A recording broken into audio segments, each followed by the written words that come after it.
Evangelho de Lucas, capítulo de número 18, verso de número 8,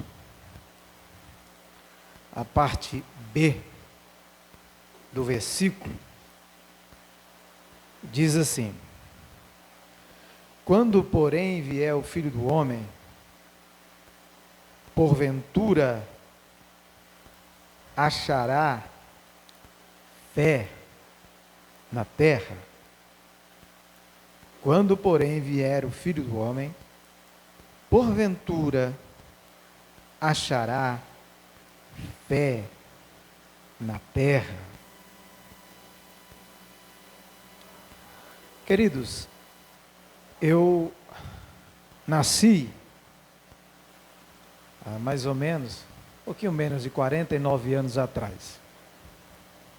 Eu nasci dentro de um contexto religioso, supersticioso, na época. E quando eu nasci, a perspectiva do dia do meu nascimento era que eu iria nascer no dia de São João, dia 24 de junho. Assim sendo, meu pai iria colocar o meu nome de João, porque isso fazia parte da crendice e do ambiente religioso da época. Mas como eu nasci um dia antes, eu nasci na véspera de São João, e meu pai, para guardar aquela tradição, porque ele tinha posto no seu coração que ia colocar o meu nome no dia em que eu nascesse. E que eles diziam assim: eu vou pôr o nome do menino no dia que ele vier ao mundo, ele receberá o nome que ele trouxer naquele dia. Ou seja, era uma tradição católica colocar o nome dos filhos no dia do nascimento, porque existia um calendário católico antigo que todos os dias do ano tinha o nome de um santo. Então, dia 24 era dia de São João, então meu nome era para se chamar João, mas eu nasci no dia 23 de junho de 1975, né? E curiosamente nesse dia meu pai foi olhar o calendário, disse: não, vou colocar o nome do menino, é o nome que ele trouxer no dia que ele nascer, que era o dia do santo. Aí estava lá o meu nome não é Duda, né? Acho que vocês não sabem como é o meu nome é um pouco complicado, difícil. Meu pai foi, olhou, gostou do nome, acho que ele não soube nem pronunciar direito, mas gostou. Aí colocou o meu nome, estava lá: São Ediltrudes. Meu nome. Dia 23 de junho de 75, tinha esse santo lá, calendário. Passou-se 1 ano e 7 meses, mais ou menos, 8 meses, minha mãe concebeu, e meu irmão nasceu dia 10 de fevereiro de 1977. Meu pai foi no calendário, olhou, estava lá o nome, São Escolástico, emplacou o outro. A dupla sertaneja, Ediltrudes e Escolástico. Começa com é estranho, é diferente, ele emplacou os dois. Você não imagina o quanto nós não sofremos. Acho que o bullying foi inventado na gente, em mim e meu irmão, na nossa juventude. Fomos morar em São Paulo, imagina, do Nordeste, com esse nome, com essa apresentação, quanto a gente não sofreu.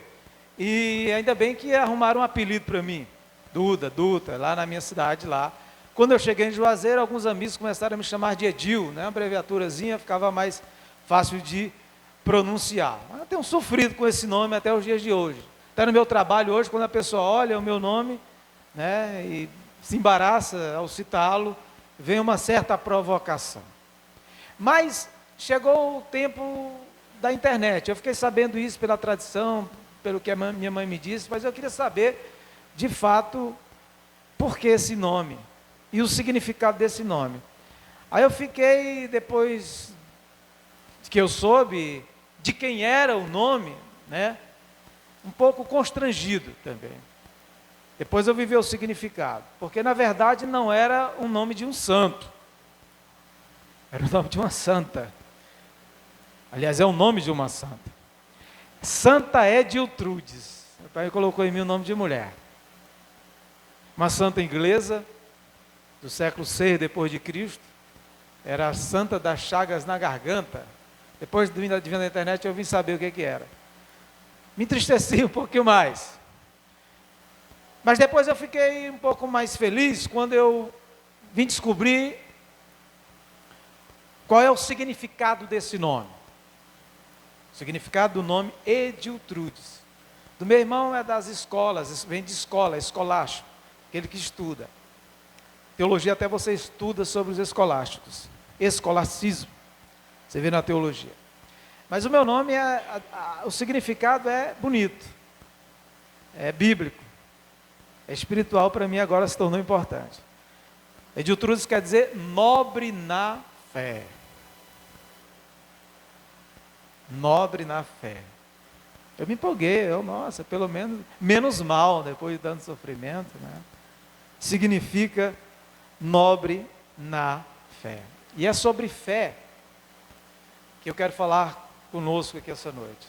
Sobre fé, essa palavra tão pequena e tão conhecida entre nós, tanto na religião, como, enfim, no mundo, na sociedade, no mundo secular, né? E eu queria falar para vocês hoje sobre fé. A etimologia da palavra fé carrega a sua origem no grego, no sentido de crer, do grego. É pistes, do grego, crer. Do latim é fides, que deriva a palavra fidelidade.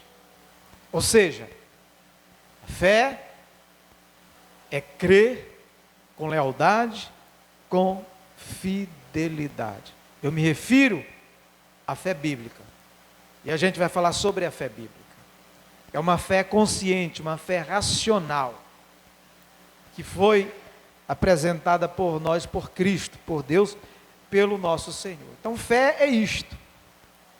Fé é crer com fidelidade. Tomara que eu continue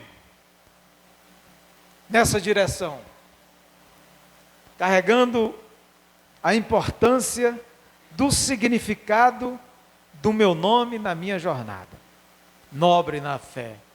E tomara que eu não caia nisso que Jesus falou quando ele vir.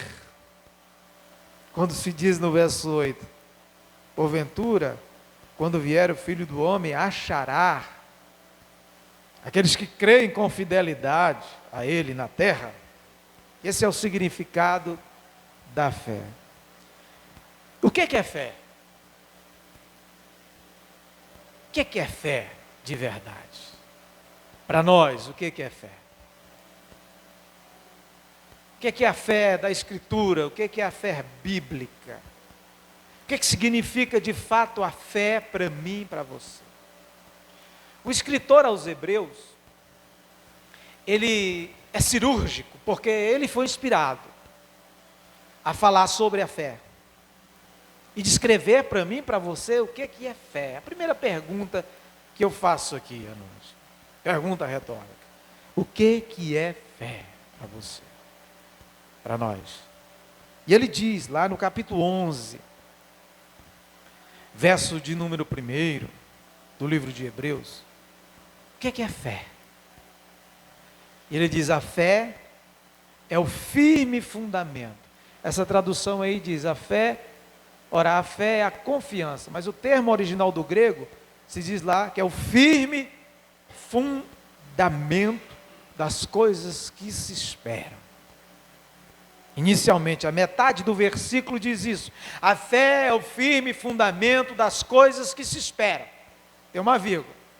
E a prova daquelas que não se veem. Inicialmente, ela é o firme fundamento das coisas que se esperam. O firme fundamento do que se espera. Não é um ato de comprovação pela repetição, por exemplo, da ciência, que precisa provar uma coisa pela exaustão da reprodução e da repetição, para que se prove que aquilo de fato é real, palpável, tangível, demonstrável, e aí sim se confirma e se crê pelo ato da confirmação. Não, a fé anda em uma outra perspectiva. A fé é o firme fundamento das coisas que se esperam.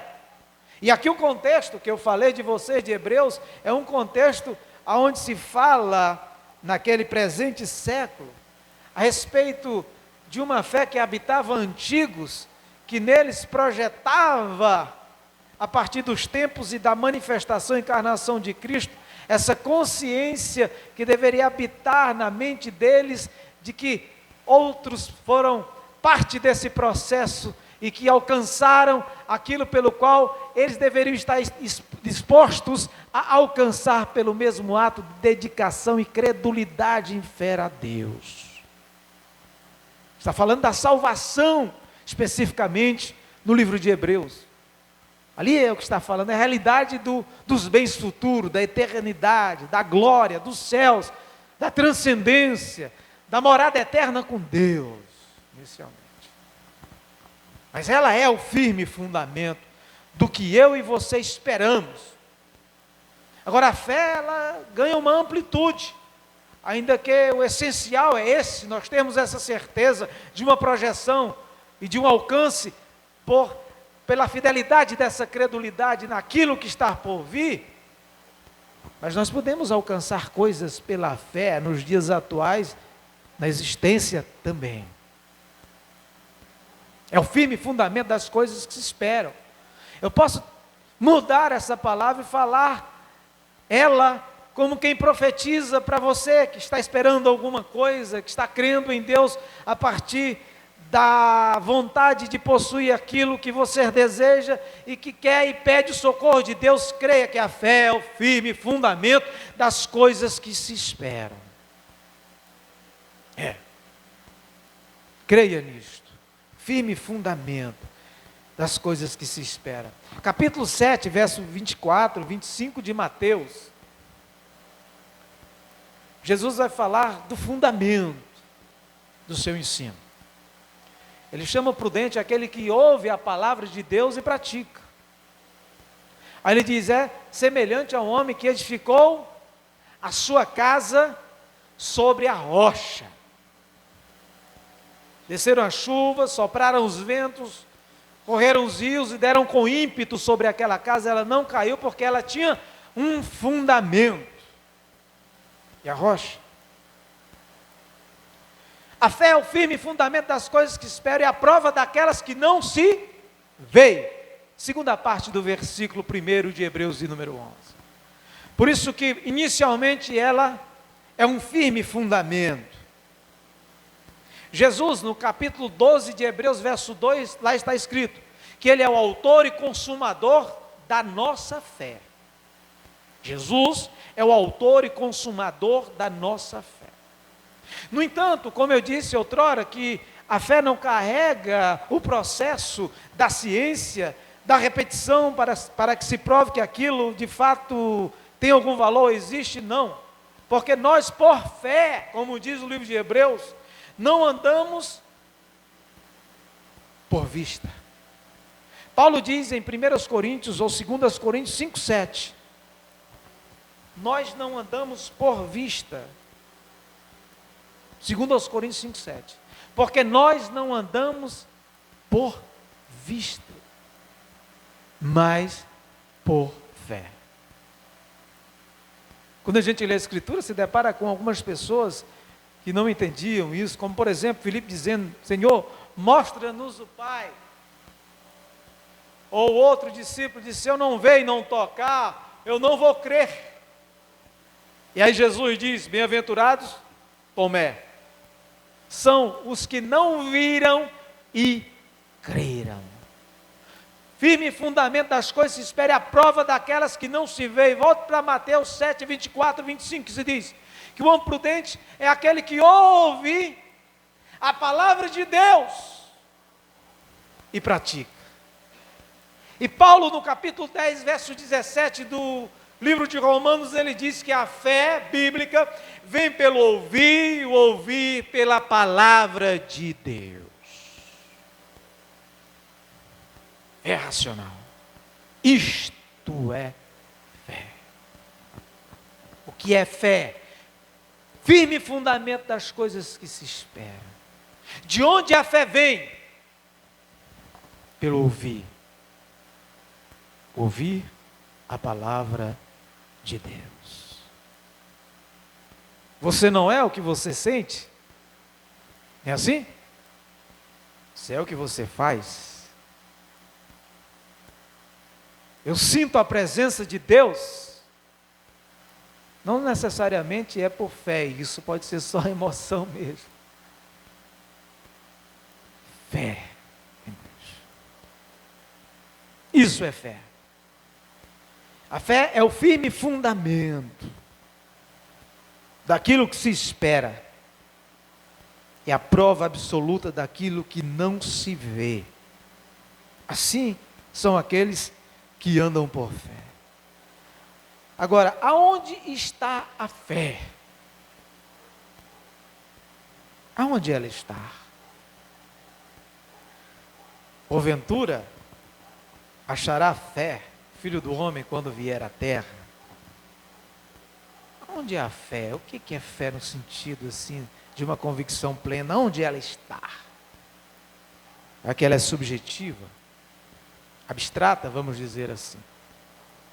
A fé, obviamente, está em Deus, veio de Deus. A fé está em Cristo, Ele é o autor e consumador da fé. A fé está no Espírito Santo. E ela é promovida pelo fruto do Espírito, pelo dom do Espírito.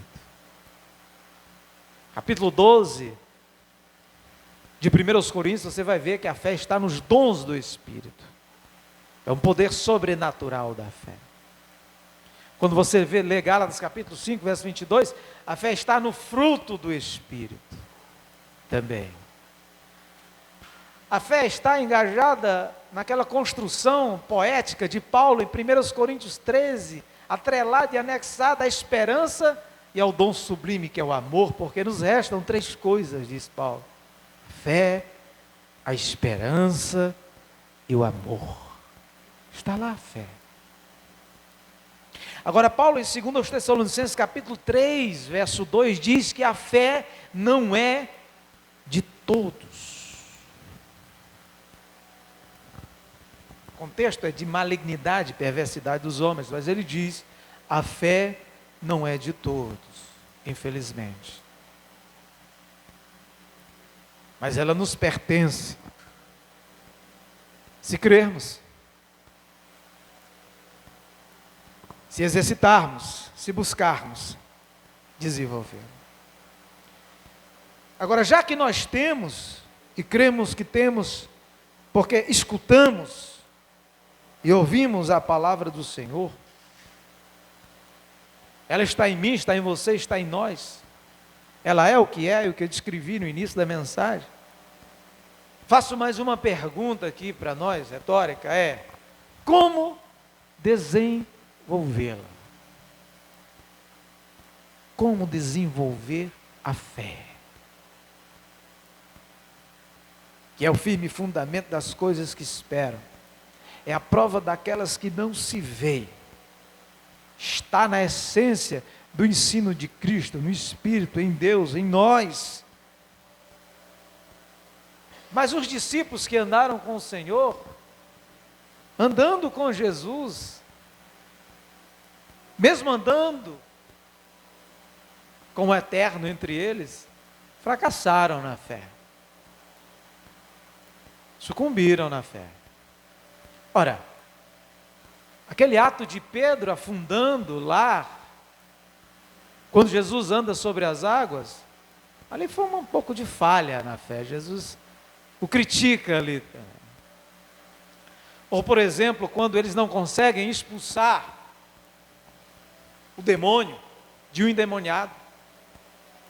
Inicialmente Jesus diz, homens de pequena fé, até quando eu estarei convosco? Aí ele introduz lá, mais na frente, um ensino, tem casta que vocês precisam ficar mais absortos, mais compenetrados, mais engajados, e não se distrair para poder expulsar. Vocês têm que se dedicar mais a uma espiritualidade, porque do jeito que vocês andam, distraído como vocês estão andando, vocês não vão conseguir expulsar essa casta, posto que essa casta só sai com jejuns e orações.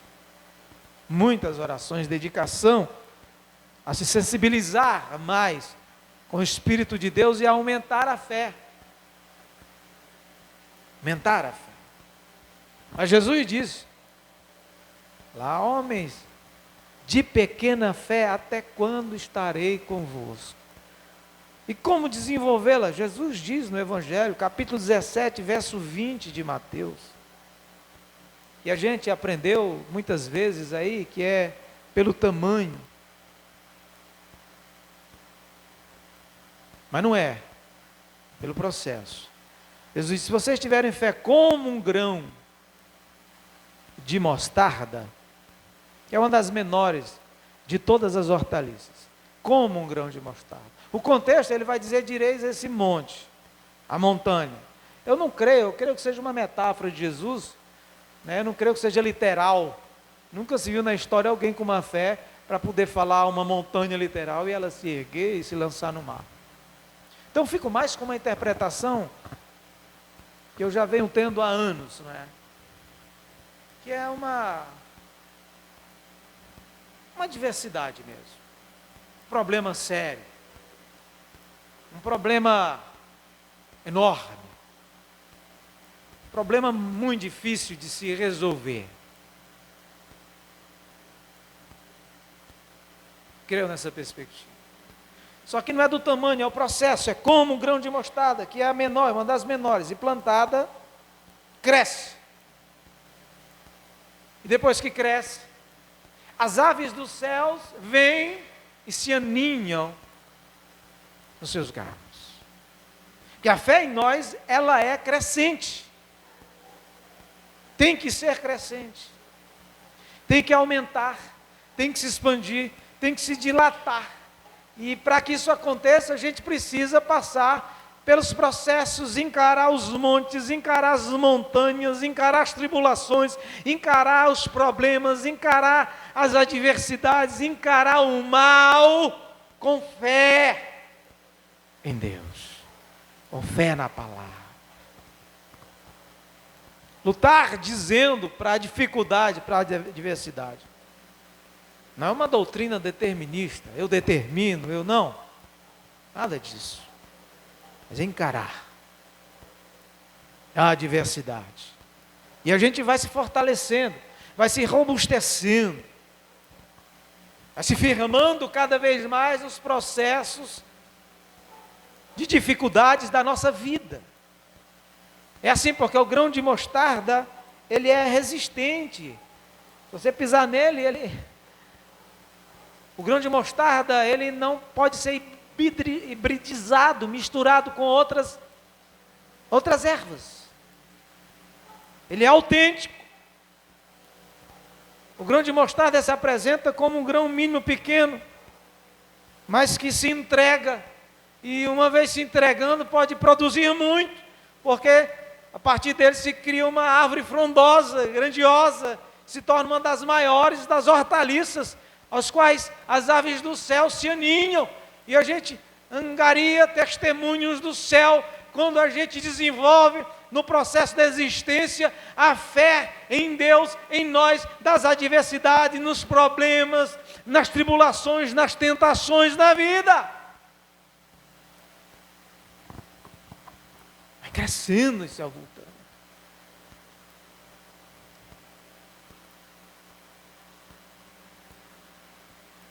Dentre várias perspectivas que eu poderia falar da fé, para que ela cresça, se avulte em nós, por exemplo, que a gente pode desenvolver, e Tiago nos aconselha, e é por fé que a gente pratica as boas obras. Tanto é que ele vai dizer que a fé sem obras, é morta. É um processo.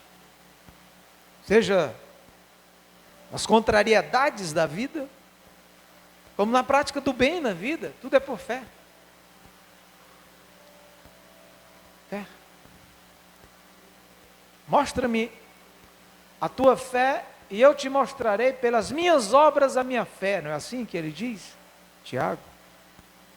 O ato de generosidade é sobretudo um ato de fé. É como um grão de mostarda, a gente vai exercitando a prática do bem na direção do próximo, foi dito aqui hoje de noite já, por Eudinha, a prática do próximo, isso vai crescendo em nós, aumentando em nós. Aves do céu sobrevêm com alegria, com agrado, sobre os nossos ramos ou sobre os nossos galhos, para dar testemunho da alegria de Deus sobre as nossas vidas. Olha a cesta básica. Cesta básica é um ato de fé, de boas obras. Tem muita gente que entende muito errado, gente, o contexto de Mateus 6, quando Jesus vai falar de esmola, vai falar de oração e vai falar de jejum. Acha que tudo tem que fazer em oculto. Jesus não está combatendo a sinceridade do coração no que tange a você fazer alguma coisa e as pessoas saberem, dentro daquele... Obrigado.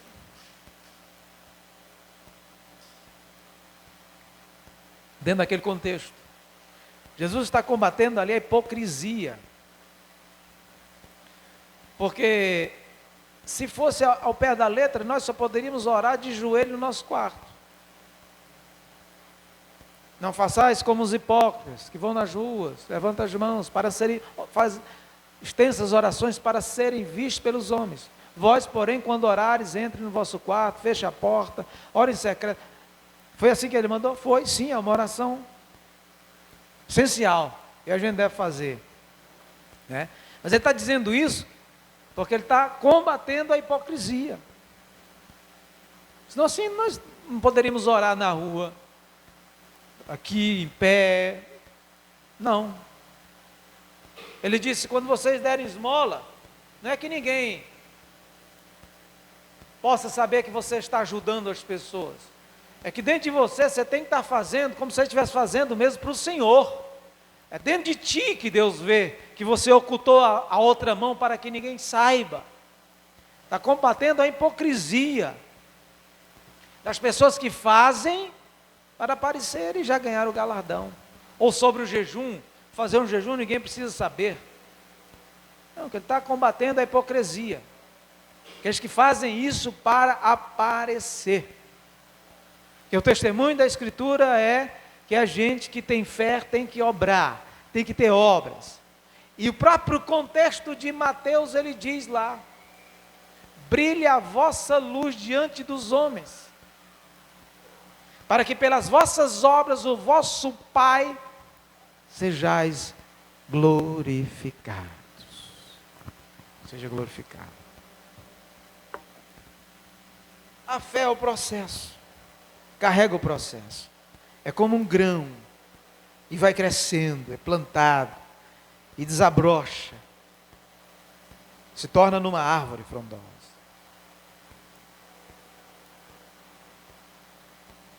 É assim que eu creio que a gente desenvolve. Agora, como é que a fé opera? Como é que ela atua, não é? Paulo vai dizer em Gálatas, capítulo 5, verso 6, que nem a circuncisão, nem a incircuncisão vale nada, coisa alguma. Mas a fé que atua, essa tradução, que atua pelo amor. A circuncisão e a incircuncisão não vale nada, diz ele. Mas a fé que atua pelo amor. Pelo amor. Porque a fé, ela vem pelo ouvir a palavra de Deus, Jesus. O Evangelho é Cristo. Mas ela não é um objeto de uma filosofia. A fé não é objeto de uma teologia, porque Paulo estava falando de teologia contra os Gálatas, que estavam negando a fé, a graça, a fé, por causa de uma teologia antiga. A fé não é um curso de coach que você vai aprender por aí. Ela não está nas universidades, seja elas quais forem. Não. A fé, ela opera de muitas maneiras, mas a maneira mais essencial, mais cristã, mais bíblica, mais evangélica, é a fé que opera pelo amor. Ele diz aos Gálatas, pelo amor. Sabe por quê? Porque nós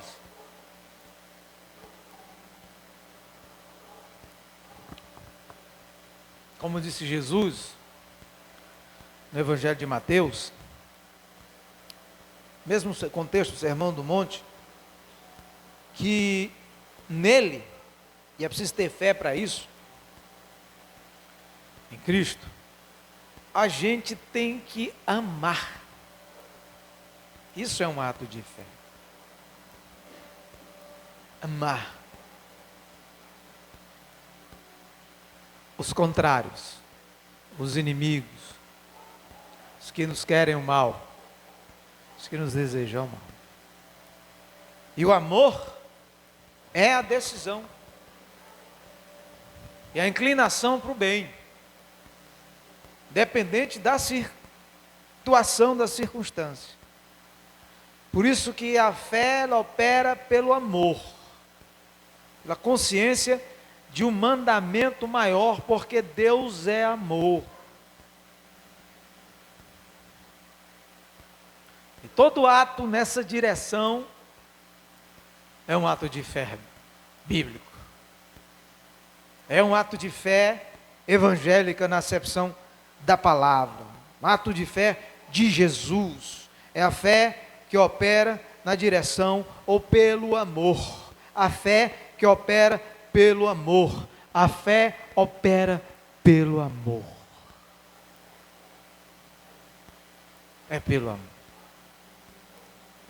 que ela opera. Nenhum catedrático, nenhum filósofo, nenhum teólogo tem o poder de te fazer ter fé. E qualquer pessoa simples, carregada de paixão por Jesus e pelo Evangelho, pode expressar e ter e existir amor cheio da presença de Deus, cheio de fé. Cheio de fé. Cheio de fé. É assim que ela opera, fé. Ela é o resumo simples de Deus entre nós. Por isso que eu digo aqui, não é catedrático, não é... É o resumo simples de Deus para mim e para você. Lá em Hebreus, capítulo 10, antes, alguns versículos,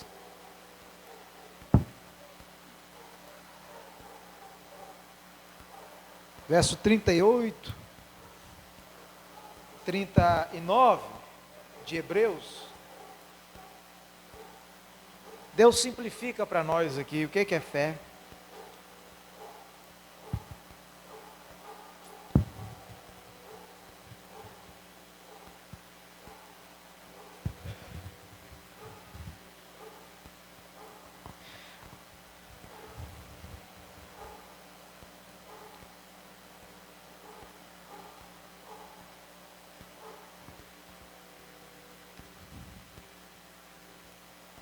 A fé simplifica Deus em nós.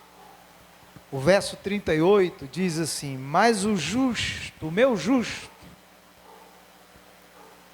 de Deus, mas o meu justo, mas o justo, viverá pela fé. Mas o meu justo, o justo viverá pela fé. Mas o justo viverá pela fé. É por fé que eu vivo, é por fé que eu existo, é por fé que eu me deito, é por fé que eu me levanto, é por fé que eu vejo, é por fé que eu ando, é por fé que eu prossigo, é por fé que eu vou adiante, é por fé que eu estou aqui, é por fé que aqui eu creio que recebo fé pelo testemunho, pelo louvor, pela pregação, é por fé que eu carrego em minha simplicidade de Deus na minha vida, é por fé que eu creio na Escritura, é por fé que eu creio no meu irmão, é por fé que eu creio no perdão, é por fé que eu creio na misericórdia, é por fé que eu creio na generosidade, é por fé que eu creio na benevolência, é por fé que eu creio nos dons de Cristo, é por fé que eu creio no fruto do Espírito, é por fé que eu creio na esperança, é por fé que eu creio na vida, é por fé que eu creio na minha família, é por fé que eu creio nos meus filhos, é por fé que eu creio na salvação da minha casa, é por fé que eu creio que as enfermidades são curadas, é por fé que eu ando na presença de Deus, é por fé que eu prego a palavra de Deus, é por fé que eu te digo esta noite, Deus está aqui conosco, é por fé que nós andamos, é por fé que nós praticamos aquilo que é justo a partir das Escrituras, é por fé, onde eu acho que a minha justiça é trapo de imundícia, mas a justiça de Deus em mim é aquela pelo qual me rege, eu vou seguir, o justo, o meu justo andará por fé, diz a palavra de Deus. Mas se ele recuar, diz Deus, a minha alma não terá prazer nele. Por isso que eu venho instilar, instigar, motivar, molestar, estimular você essa noite aqui. Ande, continue perseverando na fé, ande na fé, creia em Cristo, tenha fé, Deus é com você, não recue, não retroceda, não olhe para trás, não volte, tenha fé em Deus. O livro de Hebreus, a palavra Hebreus, Hebru, alguma coisa nesse sentido, quer dizer o seguinte: aquele que não retrocede, aquele que traspassa e vai, porque Abraão tem essa tipologia, Abraão aqui, é o hebreu Abraão, que ouviu a voz de Deus, deixou a sua casa, sua parentela, a casa dos seus pais, e foi para uma terra que ele não conhecia. Por isso ele é chamado de hebreu. Aquele que escuta a voz de Deus e não olha para trás. O contexto de Hebreus, nós não vamos falar sobre ele agora, é justamente esse contexto, onde cristãos tinham crido, ou pessoas tinham crido no Evangelho, mas tinham recuado, retrocedido. A fé foi apresentada a eles, mas eles voltaram para a religião antiga. E Deus diz isso aqui. O sobrinho de Abraão, Ló, sai com ele. Se separam por causa da cobiça, da discussão dos pastores, e Ló vai habitar lá em Sodoma, nas Campinas, lá, um lugar agradável aos olhos, aparentemente de muita prosperidade. E aí o anúncio de Deus era a destruição da cidade. Os anjos vieram, a gente conhece toda aquela história. E aí a ordem era para sair dali. Ló, as suas filhas e a sua esposa, toda a sua família, sem nem olhar para trás. Esse é o hebreu. Sair dali sem olhar para trás.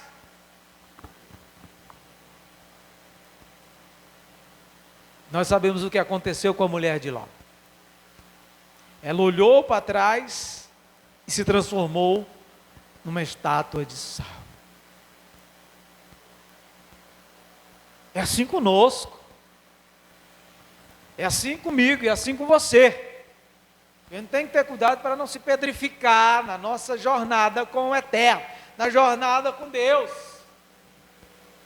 Porque às vezes a gente sai do ambiente, mas às vezes a gente se apega a alguma coisa dali que a gente sabe que não serve mais para a gente e que o chamado de Deus é para avançar e não voltar e nem olhar para aquilo, olhar para trás.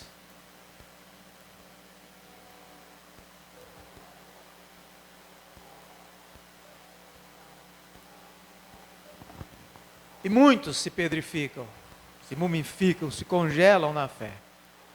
Porque sai, mas o coração ainda se apega a algo que ficou em Sodoma, em Gomorra. Naquilo que Deus diz assim: destrua isso para você. E venha, não olhe para trás. Siga. Porque o justo viverá pela fé. E se ele recuar, a minha alma não terá prazer nele. Não adianta, irmãos, a gente andar com vitimismo diante de Deus. Quando eu estou com minhas crises, com os meus problemas, com as minhas fragilidades, com as minhas dificuldades e vivo as minhas fraquezas, a primeira oração que eu digo a Deus: Deus, não tem nada contigo, isso é problema meu, é fraqueza minha, eu vou me erguer, mas eu estou só vivendo esse momento de angústia agora, deixa eu chorar e viver aqui a minha fraqueza, só um pouquinho, Senhor.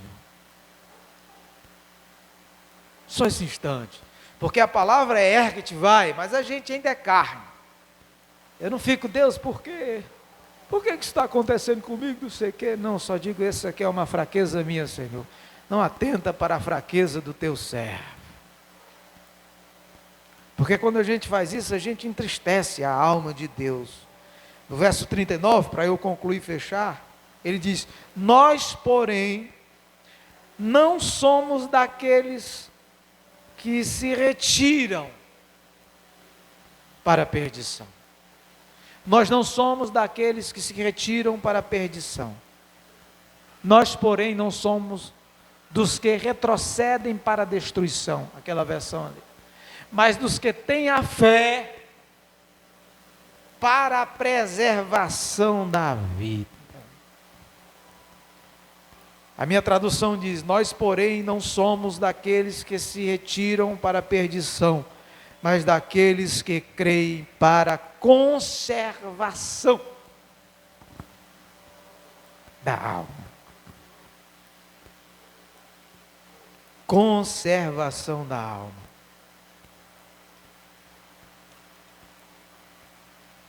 Nós somos daqueles que avançam para conservar a alma, a vida de Deus em nós e pela fé de nós em Deus, no Senhor. Por isso, meus irmãos, andem, marchem. A ordem era essa. O povo está de frente ao mar. Porque clamas a mim, Moisés. Moisés lá clamando, né, a Deus. Diga ao povo que marche, ande, se erga, levante a sua cabeça, olhe para o alto, se encha de esperança, de fé, de certeza, de convicção, de credulidade fidedigna daquele que te chamou, daquele que te vocacionou, daquele que é com você, daquele que é conosco, com todos nós. Porque a palavra dele brada na Escritura ainda para muitos: porventura, quando vier o Filho do Homem, achará fé na terra? Espero que em mim ele ache. Espero que em você ele ache. Espero que você conserve pela fé a sua alma sem retroceder, sem voltar atrás. Porque aquele que te chamou é poderoso para concluir a boa obra que iniciou em ti, para louvor e glória do seu nome. Vamos orar. Fique de pé, em nome de Jesus, para a gente orar.